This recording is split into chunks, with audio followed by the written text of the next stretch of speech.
আসসালামু আলাইকুম এভরিওয়ান, আমি সাবানা। তোমরা সবাই কেমন আছো বন্ধুরা? আশা করছি ভালো আছো, আর আমিও খুব ভালো আছি। আজকেও একটা পার্সেল আনবক্সিং ভিডিও নিয়ে চলে এলাম। এই পার্সেলটা আমার কাছে খুবই স্পেশাল, আর আনবক্সিং করার জন্য আমি খুবই এক্সাইটেড ছিলাম। এই কিছুদিনের ভিতরে আমার মেয়ের আছে বার্থডে, তাই রুম ডেকোরেশনের জন্য অনেক কিছু অর্ডার দিয়েছিলাম। মিশোর উপরে সত্যি আমার খুব বিশ্বাস আছে, তাই আমি সব জিনিসটা মিশো থেকেই অর্ডার দিই। এই জিনিসপত্রগুলো যদি তোমাদের ভালো লেগে থাকে তাহলে আমাকে কমেন্ট করে বলো, আমি লিঙ্ক শেয়ার করে দেবো। এর মধ্যে অনেক কিছু ছিল। বেলুন ফোলানোর একটা মেশিন ছিল, অনেক কটা বেলুন ছিল, ম্যাজিক মোমবাতি ছিল, আর হ্যাপি বার্থডে লেখা একটা জিনিস ছিল। আর এটাকে নিয়ে হোম ডেকোরেশন করা যায়, আমি ঠিকঠাক এর নাম জানি না।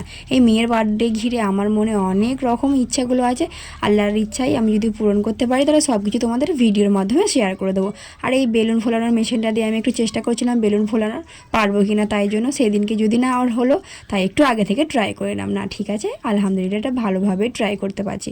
আমার মেয়ের বার্থডে ব্লগ দেখার জন্য আমার চ্যানেলটাকে সাবস্ক্রাইব করে দেবো বন্ধুরা। Bye bye.